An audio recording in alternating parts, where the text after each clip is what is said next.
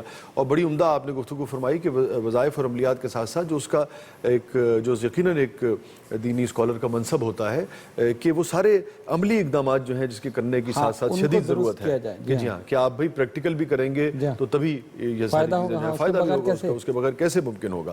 اور آپ نے اس کی مثالوں بھی بتائیں کہ آپ کے پاس بھی جو لوگ آتے رہے. تو کل پھر ہم بات کریں گے کہ اب رشتہ ہو گیا، تعلق بن گیا ہے، لیکن اب اس میں ناچاکی جو ہے وہ پیدا ہو رہی ہے. یا جو ایک لفظ بہت استعمال ہوتا ہے، فیشن بن گیا ہے کہ جی کمپیٹیبلٹی نہیں ہے، ذہنی ہم آہنگی نہیں ہے. تو اب اس سے کیسے نکلا جائے اور گھر کو کیسے جنت جو ہے جسے کہتے ہیں کہ بنایا جائے. اس پہ ہم بات کریں گے کہ رشتے ہو گئے، اب وہ ایک خوبصورت گھر جو ہے وہ تعمیر ہو، جو گھر آئے سارے دن کے کام کے بعد اس کو سکون ملے، گھر میں جو بیٹھی انتظار کر رہی ہے اس کو بھی سکون ملے کہ جب شوہر گھر پہ آئے تو دونوں ایک دوسرے کو کے لیے راحت کا باعث ہو. اس پہ پھر ہم کل بات کریں گے. بہت بہت شکریہ، جزاک اللہ آپ کی تشریف آوری کا. ناظرین گرامی، یہ تھا آج کا شو اور کل تک کے لیے اجازت دیجیے. اللہ حافظ.